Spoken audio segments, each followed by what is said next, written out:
ओडिशा के बालासोर में हुई रेल दुर्घटनाओं से पूरा देश स्तब्ध है। 2 यात्री गाड़ियां और एक मालगाड़ी के दुर्घटनाग्रस्त होने के कारण 260 से अधिक लोगों की मौत हो गई है और घायलों की संख्या करीब 1000 बताई जा रही है। इनमें से कई गंभीर रूप से भी घायल हैं। कहा जा रहा है कि यह दुर्घटना भारत की रेल दुर्घटनाओं के इतिहास की भयंकर दुर्घटनाओं में से एक हो सकती है। हावड़ा से चेन्नई जाने वाली शालीमार चेन्नई कोरोमंडल सुपरफास्ट एक्सप्रेस शानदार ट्रेन के रूप में मानी जाती है। यह वो ट्रेन है जिसने सही मायने में पूरब और उत्तर को दक्षिण से जोड़ा है। इस ट्रेन की रफ्तार और रूट की खूबसूरती को लेकर लोग खूब बातें किया करते थे। इसलिए यह दुर्घटना केवल उस वक्त सवार लोगों की जिंदगी के साथ नहीं हुई है, उन लोगों के साथ भी घट गई है जो इस ट्रेन के यात्री रहे हैं। उनकी कल्पनाओं में किसी खूबसूरत परी की तरह आबाद कोरोमंडल सुपरफास्ट को इस हाल में देखना उन सभी के होश उड़ गए होंगे जिन्होंने कभी इस सुपरफास्ट से सफर किया है। बालासोर में हुई दुर्घटना में एक और ट्रेन हादसे का शिकार हो गई।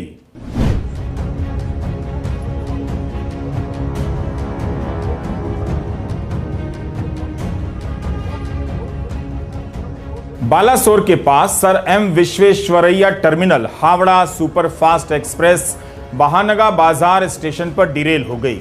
पटरी पर कोच बिखरे हुए हैं। बगल के ट्रैक पर शालीमार चेन्नई कोरोमंडल सुपरफास्ट एक्सप्रेस उल्टी दिशा से आ रही थी और इनसे टकरा गई। कोरोमंडल एक्सप्रेस के 12 कोच पटरी से उतर गए और कुछ डिरेल कोच के साथ वाले ट्रैक पर खड़ी हुई एक मालगाड़ी से जा टकराए। दोनों ट्रेनों की 17 बोगियां पटरी से उतर गईं और भयंकर रूप से क्षतिग्रस्त हो गईं। यह सब शुरुआती जानकारियां हैं, अभी और जानकारी आती रहेगी।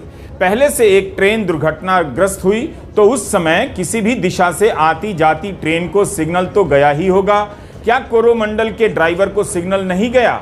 मालगाड़ी के ड्राइवर को सिग्नल गया था। बगल के ट्रैक से सुपरफास्ट एक्सप्रेस कैसे आ गई? कितनी देर पहले हावड़ा सुपरफास्ट एक्सप्रेस दुर्घटनाग्रस्त हुई थी?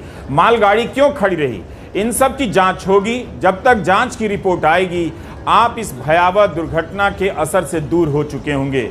रेल मंत्री का दौरा हो चुका है, जांच के आदेश दे दिए गए हैं जो इस मौके पर ही दे दिए जाते हैं। उन परिवारों के साथ हमारी भी संवेदनाएं हैं जिनके लोग इस दुर्घटना में मारे गए हैं और घायल हुए हैं।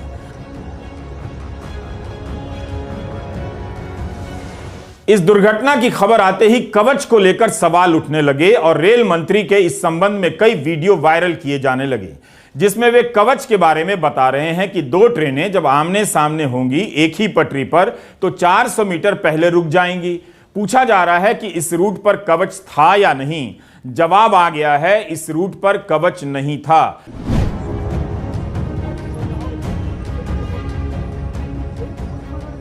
रेलवे के प्रवक्ता अमिताभ शर्मा का मीडिया में बयान है कि इस रूट पर ही कवच नहीं है। बताइए ये कितना महत्वपूर्ण रूट है और यहां कवच तक नहीं। कोरोमंडल सुपरफास्ट एक प्रतिष्ठित ट्रेन है, इसमें कवच नहीं। और मंत्री जी प्रचार में लगे हैं कि कवच मिल गया है। ठीक से कवच अभी लगा नहीं कि शहर में ढिंढोरा पीटने लग गए। अगर कवच इस रूट पर होता तो शायद आज 260 से अधिक लोग नहीं मारे जाते। ट्रेनों की टक्कर को रोकने के लिए दुनिया भर में कई टेक्नोलॉजी हैं। कई साल से हम लोग इस पर सुनते आ रहे हैं कि टक्कर रोकने के यंत्र लगाए जाएंगे। इनकी कोई सूचना नहीं होती है। अब बस कवच कवच होने लगा है। इस कवच का हाल आगे बढ़ने से हम पहले ही आपको बता देना चाहते हैं। 11 अक्टूबर 2022 की टाइम्स ऑफ इंडिया में इंडियन इंस्टीट्यूट ऑफ साइंस की तरफ से रेल टेक्नोलॉजी के सलाहकार ललित त्रिवेदी का बयान छपा है। उन्होंने कहा है कि कुछ ट्रेनों में कवच लगा देने से नई टेक्नोलॉजी पूरी तरह काम नहीं करेगी। पूरे रेल नेटवर्क को इससे जोड़ना होगा। 15,000 लोकोमोटिव और सेल्फ प्रोपेल्ड ट्रेनें हैं, 70,000 किलोमीटर रेल रूट है, 7,000 रेलवे स्टेशन हैं और 15,000 लेवल क्रॉसिंग हैं। इन सबको कवच सिस्टम से जोड़ने में करीब 1 लाख करोड़ का खर्च आएगा। जिस रूट पर भारत के इतिहास की भीषण रेल दुर्घटना हुई है उस पर कवच नहीं है। क्यों नहीं है इसे समझना जरूरी है। 70,000 किलोमीटर के रेल नेटवर्क को कवच के तहत लाने में 1 लाख करोड़ का खर्चा बताया जाता है। क्या आप जानते हैं कि सरकार ने अभी तक इस पर कितना पैसा दिया है? 2022-23 में कवच के लिए मात्र 273 करोड़ का बजट प्रावधान था। उसके पहले के वित्त वर्ष में 133 करोड़ का ही, जबकि इस पर खर्च आना है 1 लाख करोड़ का। आप खर्च कर रहे हैं 500 करोड़ भी नहीं, और दिन रात प्रोपेगेंडा ऐसे कर रहे हैं जैसे कवच लागू हो गया है और रेल सुरक्षित हो गया। काम शुरू होते ही प्रचार ऐसे होता है जैसे काम खत्म हो चुका है। मंजूरी की खबरों को भी हेडलाइन में ऐसे चमका दिया जाता है जैसे काम पूरा हो गया। प्रधानमंत्री श्री नरेंद्र मोदी जी ने अपने ही इंजीनियर्स को इंस्पायर करके एक ऐसा सिस्टम डेवलप किया जो आज वर्ल्ड में उसकी चर्चा हो रही है। जैसे वंदे भारत की चर्चा हो रही है, वैसे ही कवच की चर्चा हो रही है। मार्च 2022 के इस बयान में रेल मंत्री कह रहे हैं कि इंजीनियर को प्रेरित प्रधानमंत्री ने किया, फिर तो पेटेंट भी उन्हीं के नाम से करवा देते। भारत की अपनी तकनीक है तो पेटेंट होनी भी चाहिए। इस कवच के बजट का हाल आपने देखा, इसे मंत्री जी नहीं बता रहे हैं, मगर इस पर जरूर जोर देंगे कि प्रधानमंत्री ने इंजीनियर को प्रेरित कर सिस्टम बनवा दिया। पिछले साल तो कह रहे थे कि सारी दुनिया में चर्चा है, लेकिन आपकी इतनी बड़ी बड़ी ट्रेनों में अभी तक कवच भी नहीं है।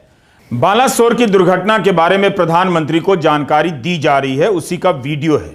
क्या उनके सामने यह स्थिति नहीं होगी? पिछले साल के बजट यानी 22-23 के बजट को पेश करते हुए वित्त मंत्री ने कहा कि आत्मनिर्भर भारत के तहत 2000 किलोमीटर रेल रूट को कवच के अंदर लाया जाएगा, जबकि 70,000 किलोमीटर रेल रूट हैं। 2000 किलोमीटर तो बहुत कम हुआ। प्रचार इतना ज्यादा और काम के लिए पैसा इतना कम। कितने साल से टक्कर को रोकने के यंत्रों को लगाने की बात हो रही है। अभी 400-500 करोड़ का बजट देकर प्रचार ऐसे हो रहा है जैसे पूरे रेल नेटवर्क को कवच मिल गया है। 29 मार्च 2023 को रेल मंत्री ने लोकसभा में जवाब दिया है कि कवच के विकास पर 22 करोड़ का खर्च किया गया है और अब तक 1455 किलोमीटर के रूट पर कवच लगा है। 3000 किलोमीटर पर काम जारी है। यह हाल है। इसके पहले भी तो कई रेल बजट में 2 ट्रेनों की टक्कर रोकने के यंत्र लगाने की बात हुई थी। उनकी रिपोर्ट कहां है? पीआईबी ने 2003 में एंटी कोलिजन डिवाइस के बारे में लिखा है। तब रेल राज्य मंत्री बंडारू दत्तात्रेय ने हैदराबाद में 400 किलोमीटर लंबी रेल लाइन का परीक्षण किया था। वाजपेयी सरकार की बात है। अब तो इस तरह कवच कवच किया जा रहा है जैसे ये टेक्नोलॉजी पहली बार देखी सुनी गई है। इसके पहले कोई टेक्नोलॉजी नहीं थी। 2 जून को अश्विनी वैष्णव बीजेपी के मुख्यालय में प्रेस कॉन्फ्रेंस कर रहे थे। कह रहे थे कि शॉर्टकट की राजनीति देश का नुकसान करती है। हम भी तो वही पूछ रहे हैं कि 1 लाख करोड़ चाहिए कवच के लिए, 1000 करोड़ भी ठीक से नहीं दिए गए और प्रचार करने लगे।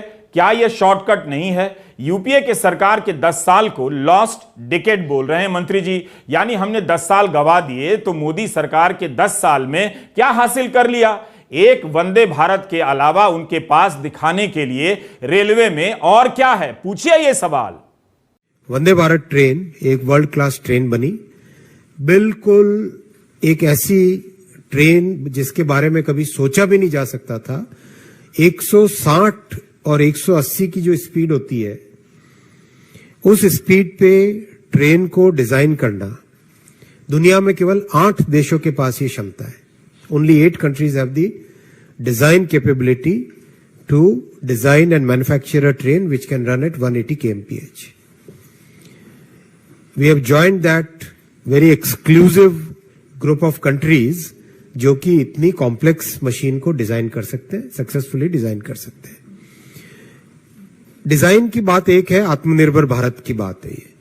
साथ ही साथ जो पैसेंजर्स को इससे कंफर्ट आया और पैसेंजर्स को जिस तरह से एक नया साधन मिला, वो एक बहुत बड़ी बात है। हम मौके की संवेदनशीलता को समझते हैं, लेकिन आज राहत बचाव कार्य के नाम पर रेल मंत्री सवालों से नहीं बच सकते हैं। राहत और बचाव कार्य उनके मंत्रालय के अधिकारी और कर्मचारी कर रहे हैं, वो रात भर से जागे हैं। प्रधानमंत्री का दौरा हो या उनका ही दौरा हो, इसके बहाने वे सवालों से नहीं बचेंगे, क्योंकि फिर मौका नहीं मिलेगा और हम रेलवे के भीतर की हालत को समझने का एक बड़ा मौका गंवा देंगे।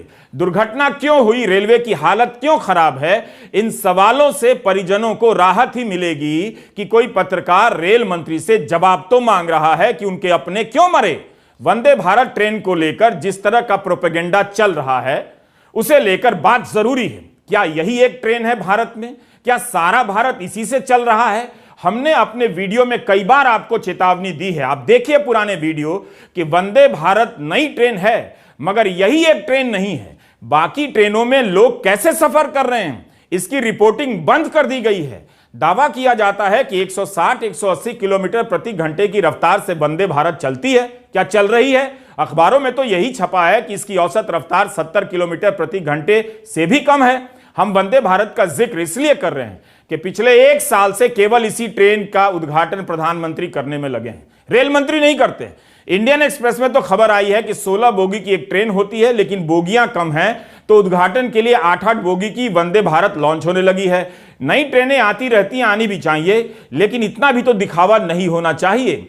हालांकि कोई भी सरकार दुर्घटना के तुरंत बाद मुआवजे का ऐलान कर ही देती है, लेकिन इस तरह के भयंकर हादसों के वक्त रेल मंत्री को ट्वीट करने से बचना चाहिए था कि मृतकों को 10 लाख रुपए दिए जाएंगे, गंभीर रूप से घायलों को 2 लाख दिए जाएंगे। सभी सरकारें अमूमन ऐसा करती हैं, लेकिन उस वक्त जब लोग अपने परिजनों का हाल खोज रहे थे, मरने का समाचार मिल रहा था, 10 लाख के ऐलान को रोका जा सकता था। यह राशि चुपचाप भी दी जा सकती थी। कहीं भी दुर्घटना घट सकती है, लेकिन यह दुर्घटना क्यों हुई? हम जितना इस बात को लेकर अंधेरे में हैं, उतना ही रेलवे की हालत को लेकर अंधेरे में हैं। रेल बजट तो कब का समाप्त हो गया, खूब आप लोगों ने ताली बजाई। कम से कम उस बहाने रेलवे की कमियों पर चर्चा हो जाती थी और मीडिया में रेल बजट के आसपास तरह तरह की रिपोर्ट आती थी। हमें याद है यूपीए के समय रेल बजट से पहले और बाद में उसी दिन लालू प्रसाद यादव का कई चैनलों पर इंटरव्यू चलता था। अलग अलग इलाकों में रेल की उपेक्षा को लेकर उनसे सवाल पूछे जाते थे, तो पता चलता था कि मंत्री जी ने किस क्षेत्र पर ज्यादा ध्यान दिया और कौन सा क्षेत्र अनदेखा रह गया। लेकिन अब तो आप देखेंगे कि रेल मंत्री ना तो उद्घाटन में नजर आते हैं, ना रेल को लेकर खुली प्रेस कॉन्फ्रेंस में। सवाल जवाब तो लगता है जैसे बंद ही हो चुका है, क्योंकि पार्टी कवर करने वाला रेलवे के बारे में क्या सवाल पूछेगा।